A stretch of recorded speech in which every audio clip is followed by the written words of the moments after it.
ইমানের ছিদ্র আপনার ভিতরে আছে। আমি শাহনাজ ভাই আপনাদেরকে বুঝিয়ে রেখে যাই। দ্বিতীয় নাম্বার ইমানের ছিদ্র হলো কলিকাতা আবহাওয়া দপ্তর থেকে এলান করেছে আগামী 72 ঘন্টা বিরাট বজ্রপাত, তার সঙ্গে ভারী বর্ষণ বৃষ্টি হবে। শুধু তাই নয়, 120 কিলোমিটার বেগে ঝড় হতে পারে, হতে পারে, হতে পারে। আর টেলিকাস্ট করা হয়েছে, সংবাদ সম্প্রচার করা হয়েছে। মুসলমানের বাচ্চারা টুপি মাথায় দিয়ে দাড়ি মুখে নিয়ে মসজিদে নামাজ আদায় করতে গিয়ে গল্প করছে। সংবাদ বলেছে, কলিকাতা থেকে আবহাওয়া দপ্তর থেকে বলেছে 72 ঘন্টা বিরাট বৃষ্টি হবে, ঝড় হবে, বিদ্যুৎ চমকাবে, বাস পড়বে, আর ধান কাটা যাবে না, গোবদায় মাঠের ফসলগুলো আর বাঁচানো যাবে না। এই যে সাংবাদিকদের সংবাদ শুনে বিশ্বাস করলেন, আল্লাহর প্রতি অবিশ্বাস আপনি এনেছেন। তাই ওই রকম ইমানে ইবাদত করলে জাহান্নাম। কথা বুঝতে পারছেন না? এরকম বলে তো নাকি? এটা হচ্ছে ইমানের ছিদ্র। ইমান ঠিক হয়নি এখনো, নামাজ পড়ে কি করবি মিয়া? তৃতীয় নাম্বার ইমানের ছিদ্র আপনার ভিতরে আছে। তৃতীয় নাম্বার ইমানের ছিদ্র কি? ও বাবাজি, হঠাৎ করে শরীর অসুস্থ হয়েছে, শরীর অসুস্থ হয়ে যাওয়ার কারণে এখান থেকে নলমুড়ি ভাঙর ডাক্তারখানায় নিয়ে গেলেন, ওখান থেকে রেফার করেছে, সোজা নিয়ে গেলেন মেডিকেলে, মেডিকেল থেকে রেফার করেছে মুম্বাই নিয়ে গেলেন, মুম্বাই থেকে আবার রেফার করে দিয়েছে, ওখান থেকে নিয়ে চলে গেলেন ভেলোরে, ওখানে গিয়ে ট্রিটমেন্ট করলেন, ডাক্তার পরিষেবা দিল, ভালো ওষুধ প্রয়োগ করলো, সুস্থ হয়ে গেছেন। বাড়িতে আসলেন, সবাই জিজ্ঞাসা করলেন ভাই কেমন আছেন? আপনি বলে দিলেন ভাই আমি ভালো আছি, তবে বাঁচার কোনো আশা আমার ছিল না, আমি তো বাঁচতাম না, শুধু ভেলোরের ডাক্তার বলে আমাকে বাঁচিয়ে দিয়েছে, আমাকে সুস্থ করে দিয়েছে। আপনি 5 ওয়াক্ত নামাজ আদায় করেন, আপনার ইবাদত আপনার মুখে ছুঁড়ে মারা হবে। আমার আলোচনা বুঝতে পারছেন? আমি এখনো নামাজে যাইনি, বলো ইমানটা চেক করতেছ। 3 নম্বর ছিদ্র এরম বলে তো, পেটে প্রচন্ড লাগছে, চল একটা ভালো করে একটা ওষুধ খেলে, ওষুধ না খেলে সারবে না। এই হচ্ছে সলিড বেঈমান। ওষুধ না খেলে ছাড়বে না, এই কথাটা কোনো ইমানদারের নয়। ইমানদার হলে বলতো চল ভাই পেটে যখন লাগছে একটু ডাক্তারখানা যাই, ওষুধটা একটু খেয়ে দেখি, আল্লাহর রহম হলে সুস্থ হব। এটা হচ্ছে ইমানদারের কথা। একবার জোরে বলুন, একবার জোরে হবে না? আল্লাহ পাক হায়াত রেখেছে বলে বেঁচে আছি। ভেলোরে নিয়ে গেছিলাম, ওটা তো আল্লাহ ওসিলা দিয়েছে। ভেলোরের ডাক্তারের ভালো ট্রিটমেন্ট আর আল্লাহর খাস রহমতের ওসিলাতে আল্লাহ আমাকে আবার সুস্থ করে দিয়েছে। ইমানদার। একবার জোরে বলুন। আবহাওয়া দপ্তর বলেছে বৃষ্টি হবে, ঝড় হবে, হতে পারে বলেছে, তবে সবের মালিক তো আল্লাহ। আল্লাহ চাইলে হবে, না চাইলে হবে না। ইমানদার। একবার জোরে বলুন। ইমানের ঘাবলাগুলো বোঝা যাচ্ছে বাপ? কপাল কালো করে ফেলেছে চাচার, এখনো কথা ঠিক হয়নি। নাজাত পাবে? কপাল কালো করলে এখান থেকে নাই নূর বেরোবে, সবার নূর বেরোবে না, ও ধারণা ছাড়ে। কথা বুঝতে পারছেন না? কেউ 100 বছর ইবাদত করার পরেও গিয়ে হদ্দপেটানি খাবে। তার উদাহরণ ইবলিস 30,000 বছর ইবাদত করেছে। কতবার? জোরে বল না রে বাপ। 30,000 বছর ইবাদত করার পরেও ঠিকানা কোথায়? লা হিসাবা ফাদলাহু ফিন্নার। কিয়ামতের দিনে ওকে তোলা হবে, ঠ্যাং ধরা হবে, জাহান্নামে ছুঁড়ে ফেলা হবে। ওর কোনো হিসাব নেই। ক বছর ইবাদত? জোরে বল না রে বাপ। 30,000 বছর ইবাদত করেছে। পৃথিবীর হেন কোনো জায়গা নেই, স্থল নেই যেখানে ইবলিসের কপাল ঠেকেনি। ওই জন্য শিয়া সম্প্রদায় একটা দল আছে, তারা নামাজ পড়ার সময় ওই সেজদার জায়গায় কাঠ দিয়ে তার উপরে মারে। এই কথা বুঝতে যাচ্ছেন না? শিয়া ভাইদের নামাজ দেখেছেন? শিয়া সম্প্রদায় ওরা নামাজ পড়ে, ওদের মসজিদে সব কাঠ সাজানো আছে, এরকম গোল গোল কাঠ। ওরা যেখানে সেজদা করবেন, কপাল যেখানে ঠেকায়, ডাইরেক্ট কপাল ঠেকায় না, ওর উপরে কাঠ রেখে তার উপরে মারে। ওদের যুক্তি সব জায়গায় ইবলিস ঠুকেছে। ডাইরেক্ট দেওয়া মানে ইবলিসের কপালে কপাল ঠেকবে, মানে ইবলিসের থেকে বড় কথা বুঝতে পারে না। ওই জন্য আমরা ওদেরকে মুসলমান বলি না। মাথায় ঢুকছে? আরো কিছু আকীদা ভ্রষ্ট কথা আছে, ঈমান থাকবে না। আমার নজরের যুবকেরা, ছেলেরা, বাচ্চারা, বিশ্বনবী সরকার দো আলম বোঝালেন ঈমান আগে আমল পরে। ওই জন্য আল্লাহ রাসূল 13 বছর ধরে নবুয়তের দায়িত্ব, যখন রিসালাতের দায়িত্ব আল্লাহ পাক দিয়ে দিলেন, 13 বছর 53 বছর পর্যন্ত, অর্থাৎ 40 থেকে 53, এই 13 বছর শুধু ঈমানের দাওয়াত দিয়েছিলেন। একবার জোরে বলে, জোরে হবে না? আজকে তো ঈমানের দাওয়াত শেষ হয়ে গেছে, এখন দাওয়াত হয় নামাজের, রোজার, হজের, যাকাতের। শুধু দাওয়াত দাও। এক শ্রেণী আছে শুধু যাকাত আমার গাদে, এরা তোর গা দেবো, তা চিনে পুকুরির গরিবরা কি করবে? বলে ও পরে দিলে হবে না, আমার গাদে, আমরা মাদ্রাসা চালাই না। কথা ঠিক না ভুল জোরে বলে? অথচ শরিয়াতের বিধান হলো চিনে পুকুর গ্রামে যদি গরিব দুস্থ পরিবার থাকে, তাকে আগে আপনাকে ওই যাকাতের টাকা দিতে হবে।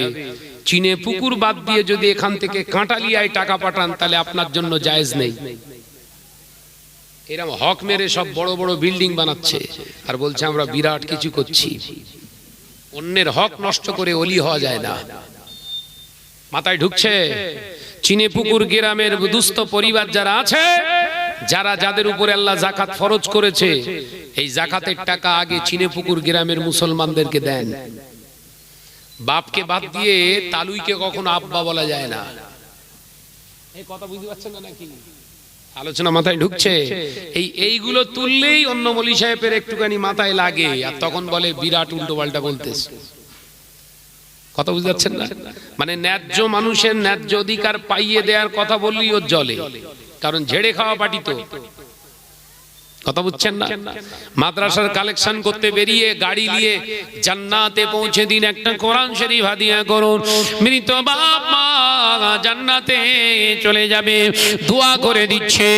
কিন্তু একবারও ভাবলেন না ওই চাঁদা বাসটার হাতে আপনি যদি টাকা দেন, 100 টাকা ও 70 টাকা হজম করবে, 30 টাকা ওর মাদ্রাসায় পাঠাবে। ভুল বলতিস বোধহয়? আচ্ছা বলেন, এইসব কথাগুলো বললে চাঁদাখোররা ভালো চোখে দেখবে আমার? বুঝতে পারছেন না? ওদের ব্যবসায় ঘা পড়ছে, তো ওই জন্য শাহনাজের এত খারাপ চোখে দেখে, এত শাহনাজের বিরুদ্ধে লেগে আছে। 100 টাকা আমি শাহনাজ দান করব, সেই দানের টাকা দিচ্ছি নিয়েতে কোথায়? মাদ্রাসায়। অথচ ও বড় মাদ্রাসার পেট 70 টাকা ঝেড়ে দিয়েছে। আবার কেউ কেউ বলে না 70 না হুজুর, আর 5 টাকা বাড়বে, ওটা 75 হবে। এক জায়গায় 70 বলেছি, তো একজন দাঁড়িয়ে বলছে হুজুর 70 হবে না, ওটা 75 হবে। মানে আরো 5 টাকা বেশি খায়। এই যদি মুসলমান সমাজের ইতিহাস হয়, এটাই যদি মুসলমানদের ক্যারেক্টার হয়, তাহলে আগামী দিন এর জন্যই তো আমাদের অন্য পাপ করা লাগবে না, এর জন্যই জাহান্নামে যেতে হবে। কথা বুঝছেন না? আমার নজনের যুবকেরা, ছেলেরা, বাচ্চারা, সাবধান হন। দান করার ইচ্ছা থাকলে এলাকার মানুষদের আগে খুঁজুন, এলাকার দুস্থ পরিবারকে খুঁজুন। আমার এই যাকাতের টাকা, আমার এই ফেতরার টাকা, গরুর চামড়ার টাকাটা এলাকার মানুষের হাতে দেন, তো একবার হাসবে, দেখবেন আপনার টাকাটা ওর হাতে পড়ার সঙ্গে সঙ্গে যেটু মোচকে হাসবে, আল্লাহর আরশে আজিম খুশি হয়ে যাবে। একবার জোরে বলুন সুবহানাল্লাহ। একবার জোরে হবে না সুবহানাল্লাহ? হাকিকাতে আপনি দান করলেন, হাকিকাতে আপনি দান করলেন। হ্যাঁ, কাটালিয়া মাদ্রাসায় দেবো, এলাকার মানুষের দোবার শেষে যদি দেখি এখনো টাকা আছে, এবার দিয়ে আসে। কথা বুঝতে পারেননি? ও নজরের যুবকেরা, ছেলেরা, বাচ্চারা, পর্দানশীনা মা বোনেরা, আলোচনা বুঝো। এরপরে ঈমানটা আপনার তাজা হলো, ঈমানটা আপনার সঠিক হলো। এখন আপনার ইচ্ছা যায় আপনি নামাজ আদায় করবেন, শরীয়ত বলছে না, না নামাজ আদায় করলে নামাজ হবে না। ওরে আমার বান্দা, নামাজ পড়তে আসলে আমি আল্লাহর সঙ্গে তোর কথা হবে, আমি আল্লাহর সঙ্গে তোর কথা হবে, আমার সঙ্গে কথা কথা বলেছিলেন, আমার হাবিব আমার সঙ্গে কথা বলেছিলেন, আমার নবী মুসা কালিমুল্লাহ আমার সঙ্গে কথা বলেছিলেন, ইব্রাহিম খলিলুল্লাহ তারা যখন আমার সঙ্গে কথা বলেছিল তাদের শরীরটা নাপাক ছিল না, তাদের দেহটা নাপাক ছিল না। ওরে আমার বান্দা, নামাজে তুই দাঁড়াবি যখন, আসসালাতু মিরাজুল মুমিনিন, নামাজ হলো তোর জন্য আমি আল্লাহ আমার সঙ্গে সাক্ষাতের মাধ্যম, কথা বলার মাধ্যম। তাই আমি আল্লাহ বলছি, শোন বান্দা, তুই শুধু ঈমান আনা হলে হবে না, তোর দেহটাও পাক হওয়া লাগবে। আপনি মনে করলেন না দেহ পাক করা মানে আপনার সমস্ত শরীরটা ধুয়ে ফেললে বোধহয় পাক হয়ে যাবে। না না না, আমার আল্লাহ পাক জানিয়ে দিলেন না শুধু ধুলে পাক হবে না, পাক করতে গেলে ফাত্তাবিউনি ইহবিবিকুমুল্লাহ, আমার হাবিবের ইত্তেবা করা লাগবে। আমার হাবিব যে পদ্ধতিতে শরীরটা পাক করেছে ওইভাবেই তোকে পাক করতে হবে। নিজের খামখেয়ালিপনা করে করলে হবে না। আমি আল্লাহ পাক রব্বুল আলামিন জানিয়ে দিলাম, হাবিবের পদ্ধতি মেনে আমি আল্লাহ পাক আমাকে জয় করা সম্ভব। তোর নিজের খামখেয়ালিপনার কোনো জায়গা নাই। আমি আল্লাহ বলছি, আমার হাবিব যেভাবে গোসল করেছে ওইভাবে গোসল আদায় করলে আমি আল্লাহ বলছি অবশ্যই তোর শরীর পাক। একবার জোরে হবে না? আপনি গিয়ে পুকুরে, চিনে পুকুরে গিয়ে 50টা ডুব মেরে দিলেন। কটা ডুব? 50টা ডুব মেরেছেন, আপনি ভাবছেন পুরো দেহ পাক হয়ে গেছে। ধুলে পাক হয় না, প্রসেস মানতে হয়, পদ্ধতি অ্যাপ্লাই করতে হয় আপনাকে। পদ্ধতি কি? আল্লাহ রাসূল বললেন নাফাকে গালিজা, নাফাকে খাফিফা। একটা কঠিনতম নাপাক আছে আর একটা সাধারণতম নাপাক আছে। কঠিনতম নাপাক থেকে পাক হতে গেলে 3টে প্রসেস, 3টে ফরজ আদায় করতে হয়। একবার জোরে বলুন না। হ্যাঁ, জোরে বলছেন না কেন? অসুবিধা হচ্ছে? কাহিনী ধরবো? কাহিনী আপনাদের সব মুখস্থ বাপ। ওয়াজ শোনো, ওয়াজ জীবন গঠন করো, কাহিনী ছাড়ো। কথা বুঝছেন আমার নওজোয়ান যুবকেরা? কটা? 3টে। ফরজ গোসলের ফরজ কটা? 3টে। 1 নাম্বার, আল্লাহ রাসূল গোসল করেছেন কি? হুজুর আমার প্রথম গোসল করতে নেবে যেইখানটায় নাপাক আছে, সন্দেহ আছে, সেইগুলো আগে ধৌত করে নিয়েছে। এটা হচ্ছে সুন্নাত। একবার জোরে বলবেন না? একবার জোরে বল না রে বাবা। নারে তাকবীর! সব দুর্বল হয়ে গেছে, সব ভাঙড়ের মানুষ আর কত চেল্লাবে বাবা। সব কাগজে দুর্বল হয়ে গেছিস নাকি? হ্যাঁ, আবারও বলছি, ভেঙে পড়িস নি মোর বাপ, কিচ্ছু হবে না। ভাইরা আমার নওজোয়ানেরা, যুবকেরা, 1 নাম্বার ফরজ, 1 নাম্বার ফরজ কি? মুখে পানি দেওয়া, গড়গড়া করুন। একবার করা হচ্ছে ফরজ। আল্লাহ রাসূল বললেন একবার করলে হয়তো সন্দেহ থাকতে পারে। একবার গড়গড়া করলে এই হুলকুম পর্যন্ত পানি পৌঁছাতে হয়তো সন্দেহ থাকতে পারে। লা শাক্কা ফি, কোন সন্দেহের জায়গা রেখো না। সন্দেহের ভিতরে কোনো ইবাদত হয় না। আল্লাহ রাসূল ওই জন্য বললেন আমি 3 বার গড়গড়া করি। একবার জোরে বলুন না? একবার জোরে হবে না? সুবহানাল্লাহ। ও আমার উম্মত উম্মতিরা, আমি নবী তোমাদের জানিয়ে দিয়ে গেলাম, একবার গড়গড়া করো না, 3 বার করো। 3 বার গলগলা করলে আমি রাসূলুল্লাহর সুন্নাত আদায় হয়ে যায়। আমি নবীর সুন্নাত আছে যেখানে, আল্লাহ খুশি হয় সেখানে। আরো জোরে বলুন সুবহানাল্লাহ। আল্লাহ পাকের হাবিব জানালেন 2য় নাম্বার ফরজ হলো গোসলের 2য় নাম্বার ফরজ নাকের সপ্তাংশ পর্যন্ত পানি পৌঁছানো। নাকের সপ্তাংশ পর্যন্ত পানি পৌঁছাতে গেলে এই শীতকাল একবার পানি দিলে ঠান্ডার কারণে হয়তো তোর সপ্তাংশ পর্যন্ত, হাড্ডি পর্যন্ত পানি পৌঁছাবে না। তার কারণ হলো আল্লাহ পাক আমাদেরকে অক্সিজেনটা ফিল্টার করে শরীরের ভিতরে প্রবেশ করিয়ে দেওয়ার জন্য নাকের ভিতরে অসংখ্য আমার আল্লাহ লোম দিয়ে রেখেছে। ওই লোমে হয়তো গোড়ায় পানি পৌঁছাবে না। তাই আমি রাসূলুল্লাহ জানিয়ে দিলাম, আমি 3 বার নাকে পানি দিয়ে ধৌত করেছি। 3 বার আমি ধৌত করার কারণে আর সন্দেহ থাকলো না বান্দা তোর দ্বিতীয় ফরজ আদায় হয়েছে। গোটা শরীরটা মাথা থেকে পা পর্যন্ত 3 বার ধৌত কর। মাথার তালু থেকে পায়ের তালুর নিচ পর্যন্ত গোটা বডিটা এমন ভাবে ধৌত করো যেন পশমের গোড়া ফাঁক না রয়ে যায়। গোটা শরীরটাও 3 বার ধৌত করো। সুন্নত আদায় হয়ে গেল। ও আমার উম্মত উম্মতিরা, আমি রাসূল পাক সাল্লাল্লাহু আলাইহি ওয়াসাল্লাম পাক জবানে জানিয়ে দিলাম এবার তো শরীর পবিত্র হয়ে গেছে। এবার ভাবছি বান্দা নামাজ আদায় করলে নামাজ আদায় হয়ে যাবে। আমি নবী বলছি না না না, তোর নামাজ আদায় হবে না। নামাজ আদায় করতে গেলে আর একটা শর্ত তোর মানতে হবে বান্দা, তোর গায়ে যে লেবাস আছে ওটাও পাক হওয়া লাগবে।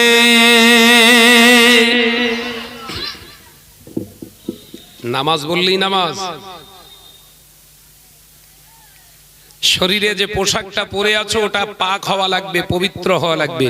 এখন আপনি ভাবছেন শাহনাজ ভাই আমার বউ না 3 বার বেশ ভালো করে বিসমিল্লাহ সহ ভালো করে কোসড়ে ভালো করে একদম সুন্দর করে ধুয়ে দিয়েছে, তার মানে পাক। হ্যাঁ গো তাই, 3 বার ধুলে পাক হয়? কোথায় পেউস বাপ? শরীরের চামড়ায় 1000 বার ধুলি পাক হয়? কথা বলে না। কুকুরকে যদি 1000 বার গোসল করানো হয় পাক হবে? তা সুদের টাকা, মারা টাকা, গরিবের ঝাড়া টাকায় বড় জুব্বা কাটিয়ে বসে রয়েছে। এই আলোচনা মাথায় ঢোকান।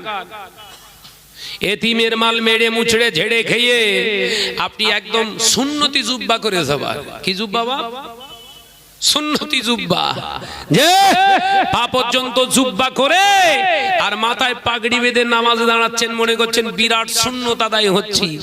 হারামের ভিতরে সুন্নত নেই, এটা ভালো করে জেনে নেন। গোল পিরান পরা সুন্নত না, এটা ইনকমপ্লিট কথা, ইনকমপ্লিট সেন্টেন্স। কমপ্লিট সেন্টেন্স হচ্ছে হালাল অর্থের গোল পিরান করা হচ্ছে সুন্নাত। একবার জোরে বলে। ও জোরে হলো কই? কলকে কানা হয়ে যাচ্ছে। এরা মস্ত হয় না, এরা হচ্ছে কেন নাকি? গোল পিরান পরা শুধু সুন্নত না, কথাটা কমপ্লিট নয়। কমপ্লিট করে বলুন হালাল অর্থ দিয়ে পিরান করা সুন্নাত। একবার জোরে বলুন সুবহানাল্লাহ। যে তাহলে হালাল অর্থ দিয়ে জামা, জিন্সের প্যান্ট পরে আছেন, কোনো অসুবিধে নেই, নামাজ হবে। 3টে শর্ত মানুন। 3টে শর্ত। কটা শর্ত? 3টে শর্ত। 1 নাম্বার হালাল টাকা দিয়ে ওটা কিনুন। 2 নাম্বার ঢিলা ঢালা করুন।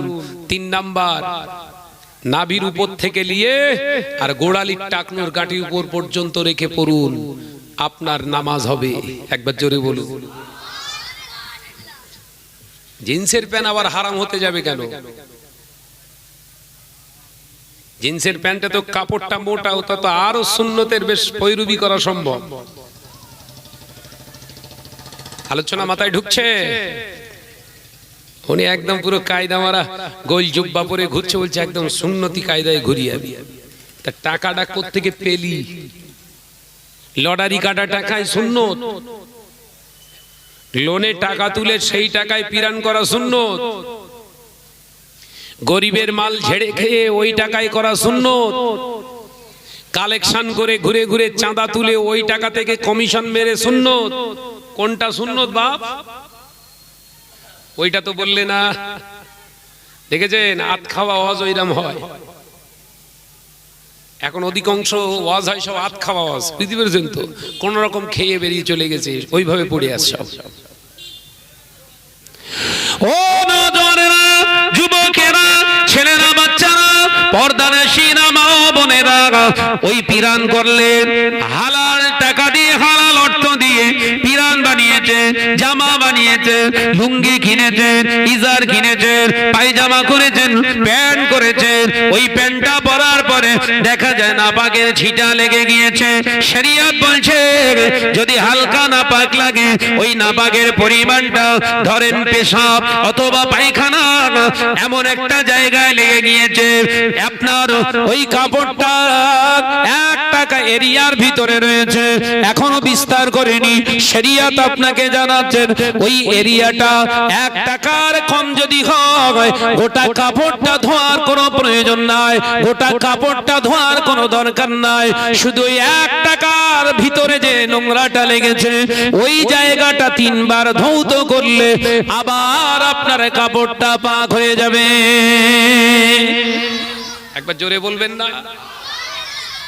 কিন্তু নাপাকের ঝুটা, নাপাকটা লেগেছে 1 টাকা এরিয়ার বেশি, এরিয়া নিয়ে আপনার গায়ে লেগেছে, আপনার জামাতে লেগেছে, শরিয়ত বলছে ওটা আর পাক না, নাপাক হয়ে গিয়েছে।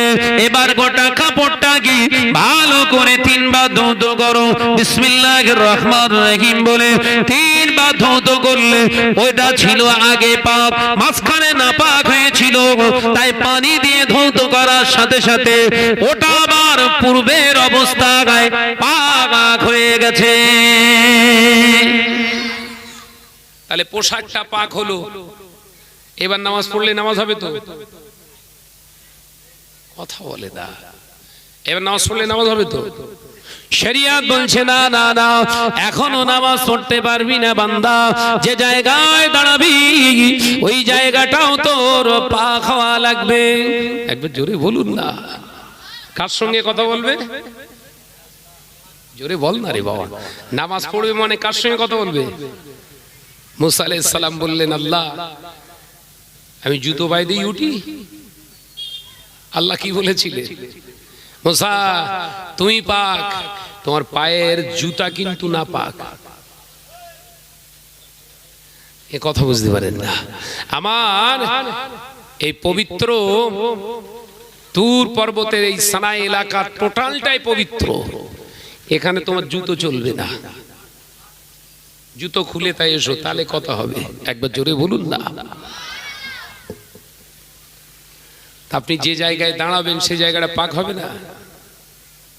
এখন আপনার মনের ভিতরে খুটখুট খুটখুট করছে, তাই তো এত সুন্দর মসজিদ চকচকে ঝকঝকে, আর মার্বেল শুধু সাদা চচ্চড়ে মার্বেল, ওর উপর আবার নাপাক কোত্থেকে এলো?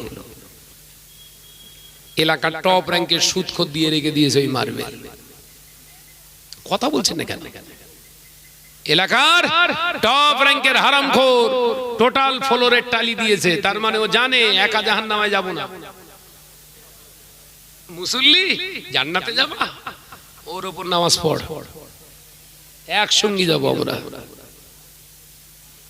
ওই জন্য মসজিদে যাত্রার দান চলবে না। আজকে ওলামায়ে দ্বীনরা মুখ খুলতে চাইছে না, বড় কষ্ট হয়। নামের আগে সব মুফতি, কারি, হাফেজ, এই সেই কি দিলি ভালো হয় লাগিয়ে দিয়েছে, অথচ স্টেজে উঠলে মুখ তুবড়ে পুরো কিসমিস হয়ে গেছে। হকের উপরে দুটো কথা বলবে সাহস নেই। এই কথা বলছে না কেন? তো সব হ্যান্ড বিলে অত ছাপিয়েছিস কেন? সত্য কথা যদি দীপ্ত কণ্ঠে বলতে তোর জবানে বেঁধে যায়, তুই কিসের মলি সাহেব রে বাপ? রান ছেড়া, মুরগির রান ছেড়া মলি সাহেব? খাও, কত খাবে খাও। তোমার সাইজ করার জন্য আবার ফেরেশতা রেডি হয়ে আছে। কথা বুঝতে পারছেন না? শুধু অপেক্ষায় আছে কবে কবরে ঢুকবি। তুলো যেরাম আশায় ওরম আসিয়ে ফেলবে তোর। যুবকেরা, ছেলেরা, বাচ্চারা, পর্দার সিনেমা বোনেরা, আল্লাহ নবী সাহাবী ফারুক আযম হযরত ওমর রাদিয়াল্লাহু তাআলা আনহু রাতের অন্ধকারে হুজুর ঘুমিয়ে আছে, আরাম সজ্জায় হুজুর শুয়ে আছে। হঠাৎ রাতের অন্ধকারে ঘুমের ভিতরে স্বপ্ন দেখলেন দিন ও দুনিয়ার বাদশাহ হাবিবুল্লাহকে, নবী জনাবে মুহাম্মদুর রাসূলুল্লাহকে সাল্লাল্লাহু আলাইহি ওয়াসাল্লাম স্বপ্নে দেখালেন। হুজুর স্বপ্নে এসে বললেন, ও আমার ওমর, ও আমার ওমর ইবনুল খাত্তাব, ও আমার ওমর, আল্লাহ তোমাকে রাষ্ট্রনায়ক বানিয়েছে, খলিফা হয়েছো, আমিরুল মুমিনিন হয়েছো। ও বাবা ওমর, আমি রাসূলুল্লাহ তোমায় বলছি, অর্ধ পৃথিবী তুমি শাসন করছো। ওমর, আমি রাসূলুল্লাহ দেখতে পাচ্ছি আমাদের পূর্বের কিবলা, আমাদের পূর্বের কিবলা ওই মসজিদুল আকসা, বাইতুল মুকাদ্দাসের চাবিটা ইহুদিদের কাছে রয়ে গেছে। বাবা ওমর, ও আমার সাহাবী ওমর, আমি নবী বলছি ইহুদিদের কাছ থেকে ওই মসজিদুল আকসার চাবিটা তুমি নিয়ে নাও। একবার জোরে বলবেন না? ঘুম ভেঙে গেছে হুজুরের। আল্লাহ রাসূলের খৌফ দেখার পরই সঙ্গে সঙ্গে ঘুম ভেঙে গেছে। হযরত ওমর উঠে বসলেন। মদিনার মসজিদে নববী শরীফ থেকে আযান শুরু হয়ে গেছে। আসসালাতু খায়রুম মিনান নাওম। আল্লাহ নবী সাহাবী দেরি করলেন না, ওযু বানিয়ে নিলেন। হুজুর আমার ওযু বানিয়ে নিয়ে বাড়িতে 2 রাকাত সুন্নাত নামাজ আদায় করলেন। আল্লাহ নবী পাক জবানে জানিয়ে দিলেন, ও আমার উম্মতীরা, বাড়িটাকে কবর বানিয়ে ফেলো না, বাড়িটাকে কবর বানিয়ে ফেলো না। আল্লাহ নবী সাহাবীরা বললেন, হুজুর বাড়ি কবর বানানো মানে? আল্লাহ নবী বললেন, তোমরা সব নামাজ মসজিদে আদায় করো না, সুন্নাত নামাজগুলো বাড়িতে আদায় করবে। সুন্নত নামাজ বাড়িতে আদায় করা হলো আমি রাসূলুল্লাহর আরেকটি সুন্নাত। একবার জোরে হবে না? অধিকাংশ মুসলমানের ঘর এখন সব কবর হয়ে গেছে। কথা বলছেন না কেন? বাড়ির বউরাও নামাজ পড়ে না, মেয়েরাও নামাজ পড়ে না, বাড়ি পড়ে না, যা পড়ে সব মসজিদে। আছে না নাই? আল্লাহ রাসূল বললেন, বাড়িকে কবর বানিয়ে ফেলো না। কবরে নামাজ হয়, কোরআন তেলাওয়াত হয়, জিকির আজকার হয়, কিচ্ছু হয় না। আপনার বাড়িতে আপনি নামাজ পড়েন না, আপনার বিবি পড়ে না, কবরের সঙ্গে পার্থক্য কি আছে বাপ? কথা বলছেন না কেন? আপনার বাড়িতে নামাজ হয় না, কোরআন তেলাওয়াত হয় না, আপনার বিবি পড়ে না, আপনিও পড়েন না, আপনি 5 ওয়াক্ত নামাজি, কিন্তু পড়েন সব মসজিদে। এরকম আছে না নাই? জোরে বলেন না। তাহলে বাড়িও বাড়ি আছে, ও তো কবর বানিয়ে ফেলেছেন। হ্যাঁ গো, ওই জন্য আল্লাহ রাসূল বললেন, তুমি বাড়িতে সুন্নত নামাজ আদায় করে বাড়ি থেকে বেরিয়ে মসজিদে এসে ফরজটা আদায় করবে। আমি রাসূলুল্লাহর একটি সুন্নাত আদায় হবে। একবার জোরে বলুন, একবার জোরে হবে না? সুবহানাল্লাহ। এটা করবেন, এর ফজিলত অনেক।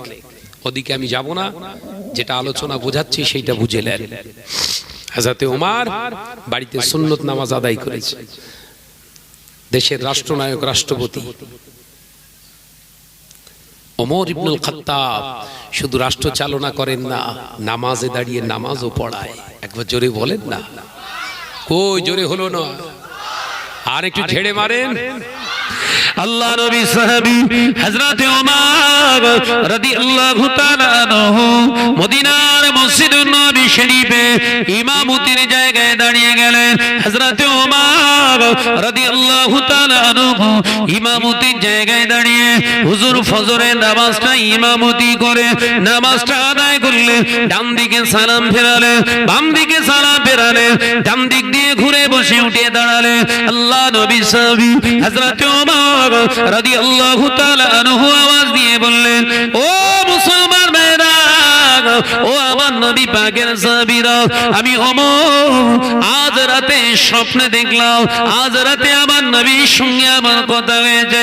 আল্লাহ নবী দয়ার নবী রাহমাতাল লিল আলামিন আমাকে জানিয়েছে, ইহুদিদের দখলে মুসলমানদের মসজিদুল আকসার চাবিটা রয়েছে।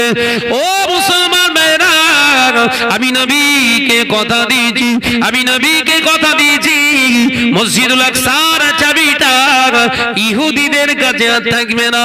আমি ওমর সংকল্প করেছি, প্রতিজ্ঞাবদ্ধ হয়েছি, ওদের হাত থেকে আল্লাহর ঘর মসজিদের চাবিটা আবার আমরা নিয়ে নেব। 200 কোটি মোল্লা এখন ইহুদিরা টোটাল জেরুজালেমকে ঘিরে রেখেছে। কটি বাপ? জোরে বল না, রাগ হয় ভেতরে আমার। বড় বড় ভাষণ দে ঘুরি, মুজাহিদে মিল্লাত, ও মসজিদুল আকসা ছেড়ে দেন। ওয়াকফ অ্যামেন্ডমেন্ট বিল পাস হয়েছে, শুনেছেন? সব বড় বড় দাড়ি নিয়ে, বড় জুব্বা নিয়ে বলেছিল, আমরা ওমর ইবনুল খাত্তাবের উত্তরসূরি, খালিদ বিন ওয়ালিদের উত্তরসূরি, আমরা সালাউদ্দিন আইয়ুবীর উত্তরসূরি, এই বলেছিল তো। হাতিশালা, 4 লেন, 5 লেন, আপনার ভাঙড়, ঘটকপুকুর বাঘের মতো গর্জন দিল। আর যে একটা কোন দিক থেকে আওয়াজ আসলো না, এখানে আন্দোলন হলে আমি বড় শত্রু, এই চাটখোর গুলো সব ঘুমিয়ে পড়ে। কথা বলছেন না কেন? তোর ইমান আছে? মুসলমানদের নেতা সাজিস, মুখ ভর্তি দাঁড়িয়ে রেখে নামাজ পড়িস, তুই নেতা না শয়তান?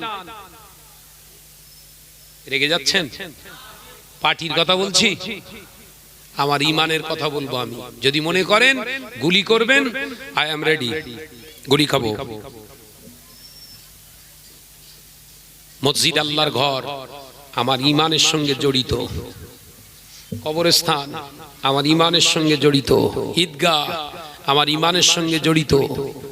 মাদ্রাসা আমার ইমানের সঙ্গে জড়িত। এখানে হস্তক্ষেপ করবে ইহুদি নাসারা, আর আমরা যদি নীরবে সহ্য করি, জানবেন আপনি জীবিত অবস্থায় মরে আছেন। কথা বুঝতে পারছেন না? আপনি জীবিত অবস্থায় মরে আছেন, আপনি জীবনে জাগবেন না। হযরতে ওমর রাদিয়াল্লাহু তাআলা আনহু শুনছেন তো? ওয়াজ শুনছেন তো? তাকবীর দেন, দিন নারায়ে তাকবীর। জম্মের শোনা শুনতে সব, হ্যাঁ ওই কোনায় সব চুপ করবে, শুয়ে পড়, কেতা বালিশি নিয়ে আয়, আয় সোনার মানিক সব ভেতরে আয় না। রেগে যাচ্ছিস না কি রে ভাই? কিছু আলোচনা উল্টো পাল্টা হবে না, আয় সব লাইনে হবে। ভিতরে আয় বাপ, এরকম দাঁড়িয়ে থাকলে কিরাম একটা দেখাচ্ছে না? ভিতরে এসো। হযরত ওমর রাদিয়াল্লাহু তাআলা আনহু হুজুর বললেন, ও দুই ভাগের সাহাবীরা, আমি ওমর মনে করছি 10,000 মুসলমান, 10,000 মুসলমান জেরুজালেমে যাবে ইহুদিদের কাছ থেকে চাবি নিতে। কে কে যাবে? রেডি হও। সবাই হাত উঠিয়েছে, আমরা যাব। জোরে হলো কই? আরে জোরে বলে। আল্লাহ নবী সাহাবী ফারুক আযম হযরত ওমর রাদিয়াল্লাহু তাআলা আনহু বললেন, ও নবী পাকের সাহাবী হযরত খালিদ বিন ওয়ালিদ, আল্লাহ তোমাকে তো ইসলামের জন্য বীর করে পাঠিয়েছে।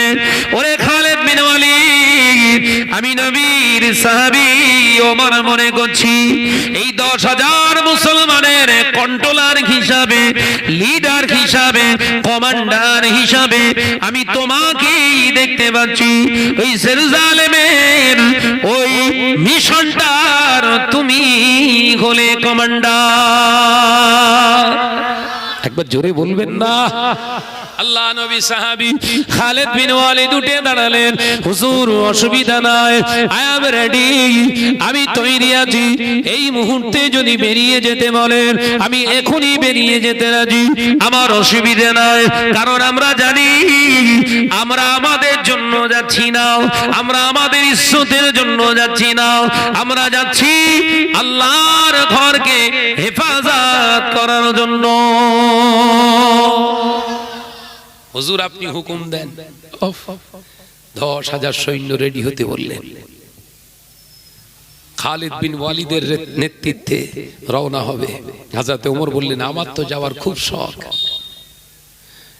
আমি রাষ্ট্রনায়ক, আমার তো যাওয়ার খুব শখ, কিন্তু কি করে হবে? আমি যদি চলে যাই, এই রাষ্ট্র পরিচালনা করবে কে? আমি আমার তৈরি করা সংবিধান দিয়ে রাষ্ট্র চালনা করি না, আমি আমার তৈরি করা কনস্টিটিউশন দিয়ে আমি রাষ্ট্র পরিচালনা করি না। আল্লাহর বিধান, আল্লাহর কিতাব দিয়ে রাষ্ট্র চালনা করি। তাই আমি ওমর কারোর হাতে এটা দিয়ে যেতে পারছি না। তবে আমি ওমর যাই না তো কি হবে? আমার পক্ষ থেকে আমি একটা চিঠি তোমাদের হাতে দিয়ে দিচ্ছি। ইনশাআল্লাহ ওমরের চিঠি যদি ইহুদিরা একবার পড়ে, এটাই মুসলমানদের বিজয়ের জন্য কাফি হয়ে যাবে। একবার জোরে বলবেন না? আমি যাচ্ছি না তো কি হবে? আমি একটা চিঠি লিখে দিচ্ছি, ইহুদি নেতার কাছে যে দেবে। আমি ওমর ওখানে যাইনি তো কি হবে? আমার চিঠিটা কথা বলবে। কি ঈমান! হ্যাঁ, আর একবার হুঙ্কার দিয়েছে, হুজুর কাত হয়ে শুয়ে দেখি, খুঁজে পাওয়া যাচ্ছে না, ঘুমোচ্ছে, কোন বাগানে ঘুমোচ্ছে কি বেঁচে আছে কি দেখি জানি। যারা বলেছিল রক্ত বিন্দু থাকতে আমরা ছাড়বো না, এগুলো এরা দেখা যাচ্ছে। ভাব, এ কথা বলছেন না কেন?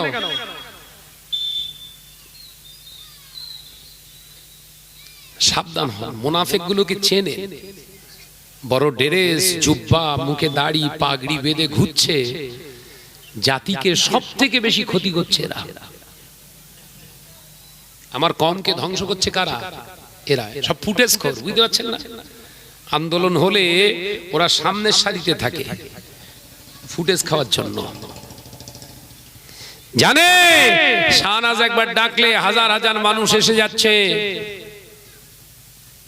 পার্টির লিডারদের, আপনার নেতাদের কাছে একটা বিরাট হাইলাইট হয়ে গেল, ওরে বাপ রে বাপ, এ মৌলী সাহেব হলে কি হবে, এর ডাকে বিরাট লোক আসছে, তার মানে এর একটা বিরাট একটা ওয়েট আছে, একে লে আমাদের দলে লে, একটা দায়িত্ব দিয়ে দে।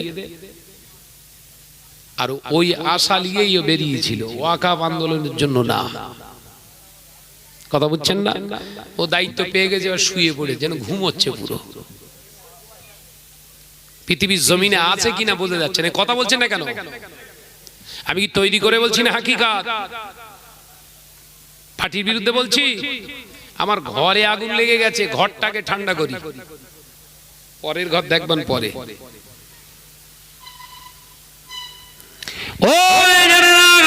নজনেরা, যুবকেরা, ছেলেরা, বাচ্চারা, পর্দার শিনা মা বোনেরা, আল্লাহ নবী, দয়ার নবী সাহাবী হযরতে ওমর রাদিয়াল্লাহু তাআলা আনহু হুজুর আমার দেখতে পাওয়া যায়, আল্লাহ নবী সাহাবী চিঠিটা লিখে দিলেন খালিদ বিন ওয়ালিদ রাদিয়াল্লাহু তাআলা আনহুর হাতে। হুজুরকে বললেন, ওরে আমার খালিদ বিন ওয়ালিদ, এই চিঠিটা তোমরা ইহুদির নেতার কাছে দিয়ে দিও। যাও যাও, আল্লাহর রাস্তায় বেরিয়ে পড়ো। এ নজরেরা, সিনে পুকুরের মুসলমানেরা, মদিনা শরীফ থেকে বাইতুল মুকাদ্দাসের দূরত্ব হলো ১৫০০ কিলোমিটার। কত কিলোমিটার? অডি নাই, বাস নাই, টেরাম নাই, এরোপ্লেন নাই, 3 রকমের গাড়ি। 1 নাম্বার হলো উট, 2য় নাম্বার হলো ঘোড়া, 3য় নাম্বার হলো খচ্চর। ১৫০০ কিলোমিটার যাবে। কি কি গাড়ি বললু? 1 নাম্বার গাড়ি হলো উট, 2য় নাম্বার গাড়ি হলো ঘোড়া, 3য় নাম্বার হলো খচ্চর। আল্লাহ নবী সাহাবীরা হাতে পতাকা নিয়ে বেরিয়ে পড়েছে। ১৫০০ কিলোমিটার রাস্তা শুধু হলে হয় না, না না, পাহাড়ি এলাকা, মরু ময়দানে, দুনিয়ার জমিনে সব থেকে বেশি তাপ বেশি আরব দুনিয়ার জমিনে। সূর্যের আলো পড়লে পাথরের উপরে পড়ে, বালির উপরে পড়ে, বালুরাশির উপরে যদি ডিম ভেঙে দেয়া যায় ভাজি হয়ে যাবে। এত গরম, ওই গরমে মুসলমানরা হেঁটে হেঁটে যাচ্ছে। আল্লাহ নবী সাহাবীরা হেঁটে হেঁটে যেতে যেতে 1 দিন 2 দিন 3 দিন 4 দিন 5 দিন 1 সপ্তাহ পরে জেরুজালেমের কাছে পৌঁছে গিয়েছে। মুসলমান সৈন্যদের লক্ষ্য করে হযরতে খালিদ বিন ওয়ালিদ আওয়াজ দিয়ে দিলেন, ও মুসলমান ভাইরা, নবী পাকের সাহাবীরা, আমি খালিদ বিন ওয়ালিদ তোমাদের জিজ্ঞাসা করতে চাই, এখানে কেন আমরা যাচ্ছি? আমাদের জন্য কি যাচ্ছি? না না না, আমাদের জন্য আমরা যাচ্ছি না। ও মুসলমান ভাইরা, সমাজের বুকে সমাদৃত হওয়ার জন্য কি যাচ্ছি? না না না, সমাজের বুকে সমাদৃত হওয়ার জন্য আমরা যাচ্ছি না। ও মুসলমান ভাই, এখানে কি আমরা চেয়ার দখল করতে যাচ্ছি? না না না, আমরা যাচ্ছি আমাদের ন্যায্য অধিকারটা আমরা আনতে। জোরে বলুন। ওফ, কি খুতবা দিলেন! ন্যায্য অধিকার, আমরা ন্যায্য পাওনাটা আমরা আদায় করতে যাচ্ছি। মসজিদের চাবি ইহুদিদের কাছে কেন? মসজিদের চাবি মুসলমানের কাছে থাকবে। আমাদের অধিকার, আমরা আমাদের অধিকার অর্জন করতে যাচ্ছি, আমাদের জন্য না, আল্লাহর জন্য। একবার জোরে বলুন। পার্থক্যটা দেখেন আমাদের সঙ্গে কতটা। ও ভাইজানেরা, নজনেরা, মুরব্বিয়ানগণেরা, চিনিপুকুরে মুসলমান ভাই বাবাজিরা, পর্দানাশীনা মা ও বোনেরা, আল্লাহ নবী সাহাবীরা সকলেই সম্মিলিতভাবে হযরতে খালিদ বিন ওয়ালিদের হাতে হাত দিয়ে প্রতিজ্ঞাবদ্ধ হয়ে গেলেন। হযরতে খালিদ বিন ওয়ালিদ রাদিয়াল্লাহু তাআলা আনহু বললেন, ও মুসলমান ভাইরা, এখান থেকে আমরা আমাদের জানের বিনিময়ে হলেও এই জায়গা থেকে আমরা কখনো পরাজয় বরণ করে যাব না। আমরা নবী পাকের অনুসারী, আমরা নবী পাকের অনুসারী। আমাদের লক্ষ্য একটা, চাবিটা আমাদের কাছে আনতে হবে। ও মুসলমান ভাইরা, শরীরে যদি এক ফোঁটা রক্ত থাকতে, শরীরে যদি এক ফোঁটা রক্তে নাও থাকে, শরীরে যতক্ষণ এক ফোঁটা রক্ত থাকবে টানা আমাদের আন্দোলনটা চলবে।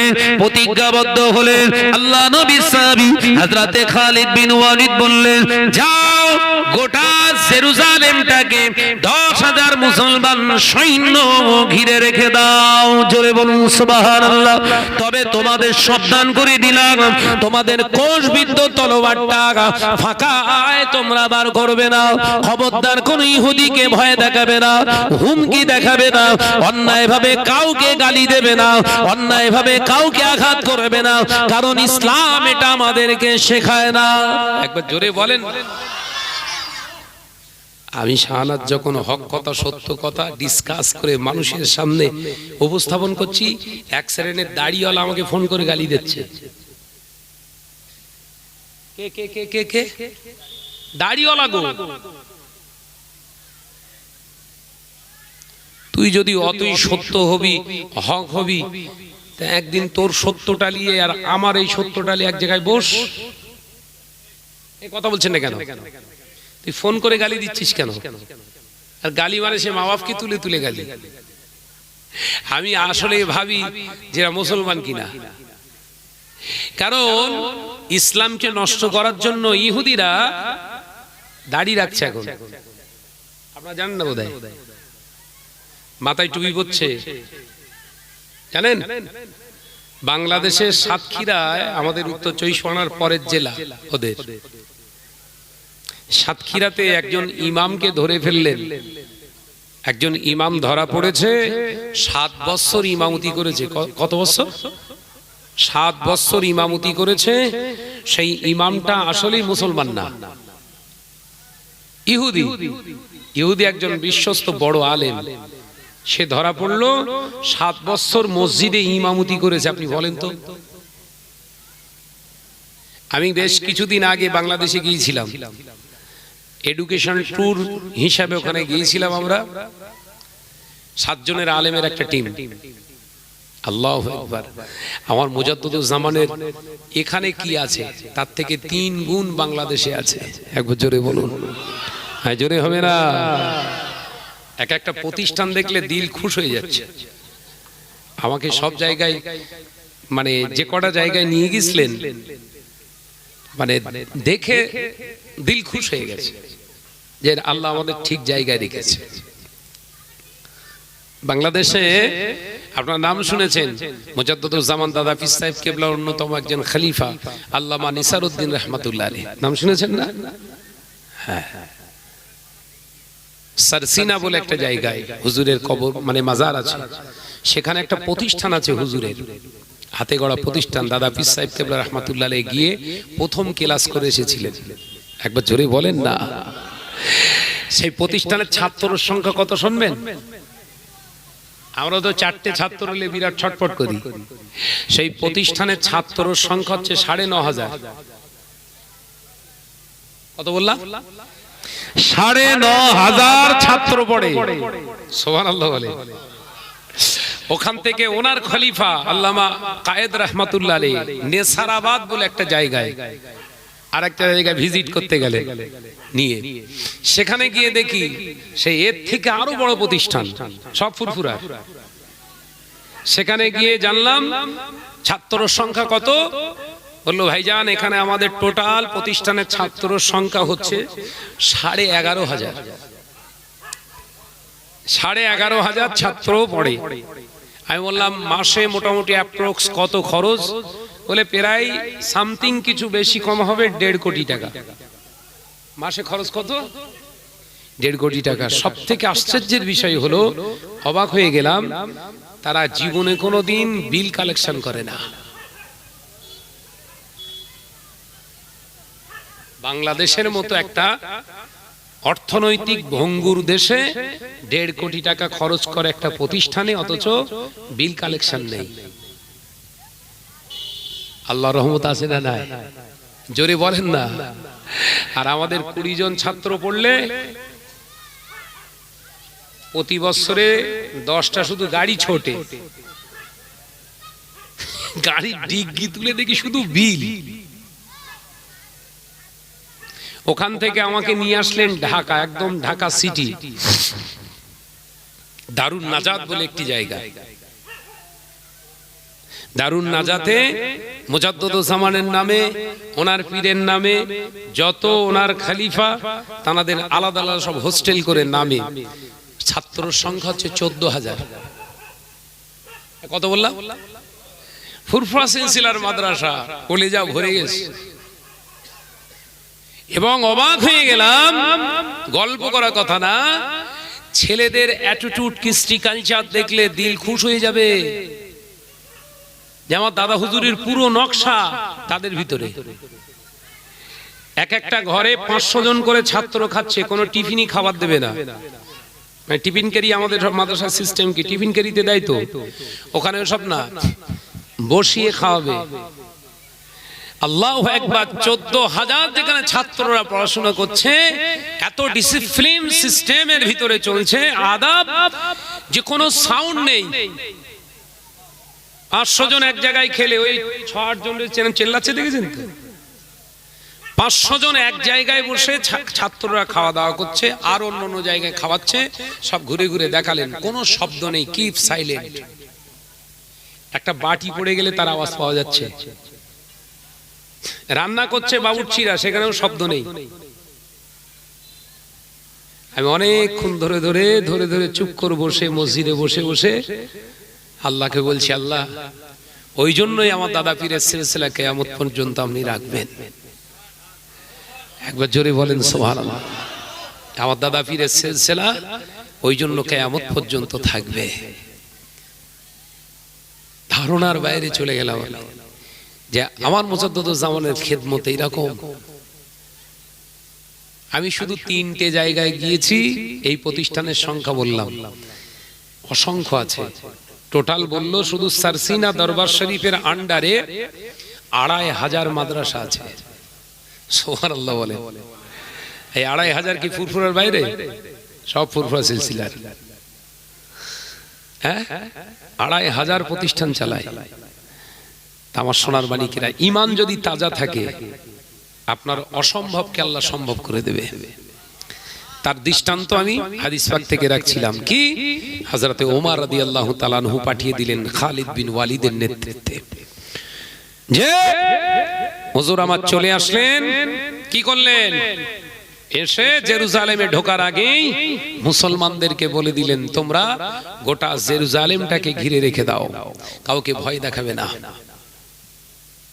কি ইসলাম দেখেন ভাইরা, নওজওয়ানেরা, যুবকেরা, ছেলেরা, বাচ্চারা, পর্দানশীনা মা ও বোনেরা, আল্লাহ নবী, দয়ার নবী, রাহমাতুল লিল আলামিন, অন্যতম সাহাবী খলিফা হযরত ওমর ইবনে খাত্তাব রাদিয়াল্লাহু তাআলা আনহু চিঠি মোবারকটা ইহুদিদের কাছে পাঠিয়ে দেয়া হলো।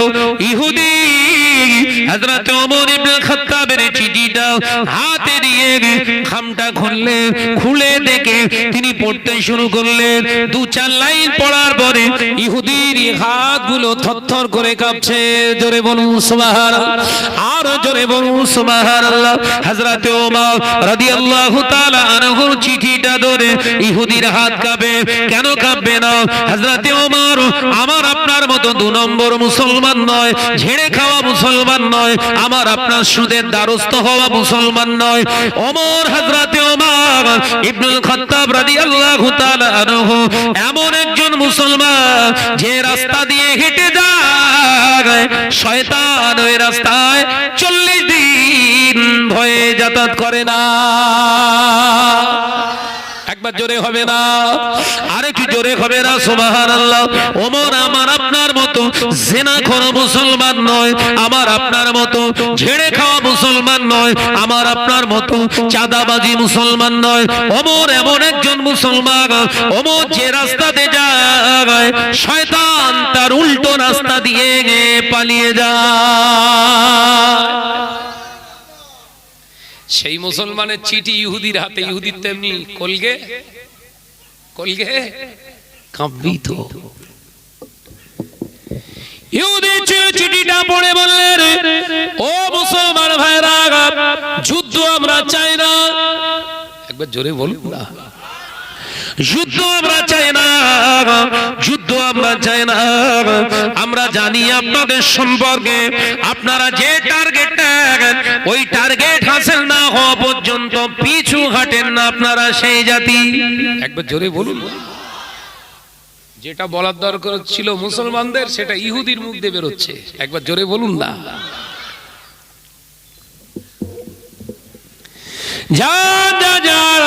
আমরা মসজিদুল আকসার চাবিটা আপনাদের হাতে দিয়ে দিতে চাই, তবে আমাদের একটা দাবি আছে, আমাদের একটা দাবি আছে। ও মুসলমান ভাইরা, আমরা আপনাদের কাছে একটা দাবি রাখছি। যিনি এই চিঠিটা লিখেছেন, জানার পক্ষ থেকে বার্তাটা দেয়া হয়েছে, সেই ওমর ইবনুল খাত্তাবকে আমরা একবার দেখতে চাই। তানাকে একবার এই জেরুজালেমে আনা হোক, তিনি আসবেন। আমরা খুশি মনে হাসতে হাসতে নিজের ইচ্ছা তার পবিত্র হাতে আমরা এই মসজিদুল আকসার চাবিটা হস্তান্তর করব। একবার জোরে বলবেন না। ওফ কি বাত। সঙ্গে সঙ্গে খালিদ বিন ওয়ালিদ চিঠি লিখলেন, হুজুর কাজ আল্লাহ হাসিল করেছে। একবার জোরে বলেন না। হযরত ওমর রাদিয়াল্লাহু তাআলা আনহুর কাছে বার্তা পৌঁছে দেওয়ার জন্য একজনকে পাঠিয়ে দিলেন। হুজুর গিয়ে হুজুর আমিরুল মুমিনিন খলিফাতুল মুসলিমিন হযরত ওমর রাদিয়াল্লাহু তাআলা আনহুর কাছে যখন পৌঁছাচ্ছে, ফজরের নামাজ সমাপ্ত, ফজরের নামাজ শেষ করে হযরত আমিরুল মুমিনিন খলিফাতুল মুসলিমিন হযরত ওমর ইবনে খাত্তাব হুজুর আমার ফাঁকায় বের হচ্ছেন। মসজিদে নবী শরীফ থেকে মুসলমান সৈন্য গিয়ে হাজির।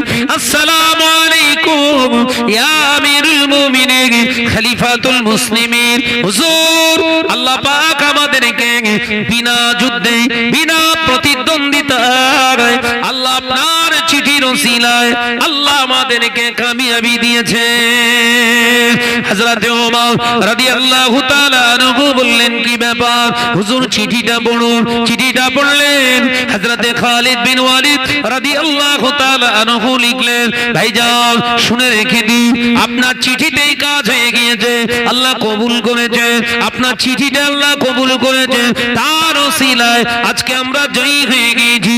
তবে ইহুদিদের একটা আবেদন আপনার কাছে, আপনাকে একবার জেরুজালেমে আসতে হবে। জেরুজালেমে আসলে আপনার পবিত্র হাত মোবারকে তারা এই মসজিদুল আকসার পবিত্র চাবিটা আপনাকে দান করবে। আল্লাহ নবী সাহাবী দেরি করলেন না, ফজরের নামাজ পড়তে এসেছিলেন, যে জামা গায়ে দিয়ে, যে পিরান গায়ে দিয়ে 70টা তালি দেওয়া পিরান, ওই 70টা তালি দেওয়া পিরান পরে আল্লাহর মহব্বতে তিনি বেরিয়ে পড়লেন। জোরে বলুন সুবহান। অর্ধ পৃথিবী যিনি শাসন করে, তিনি জামা পড়ছে 70টা তালি দেওয়া। এই মাথায় ঢোকে না বোধহয়, চলে এসছে। মাশাআল্লাহ, তাকবীর দেন, নারায়ে তাকবীর। জোরে বল না রে বাপ, নারায়ে তাকবীর। আওলাদে রাসূল জনাব পীর সাহেব হুজুর কিবলা, আওলাদে রাসূল জনাব পীর সাহেব হুজুর কিবলা, উস্তাদ হুজুর পীর সাহেব হুজুর কিবলা, নারায়ে তাকবীর। সিলসিলা হক মুজাদ্দিদুজ জামান, সিলসিলা হক মুজাদ্দিদুজ জামান, আওলাদে রাসূল জনাব পীর সাহেব হুজুর কিবলা, নারায়ে তাকবীর। মাশাআল্লাহ, উঠে দাঁড়ান। আল্লাহুম্মা আসসালামু আলাইকুম।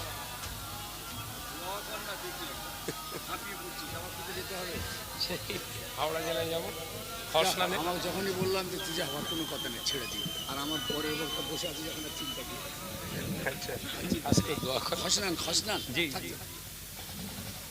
আসসালামু আলাইকুম। এই কোচি কোচি কো এ দিতে হবে তো। এটা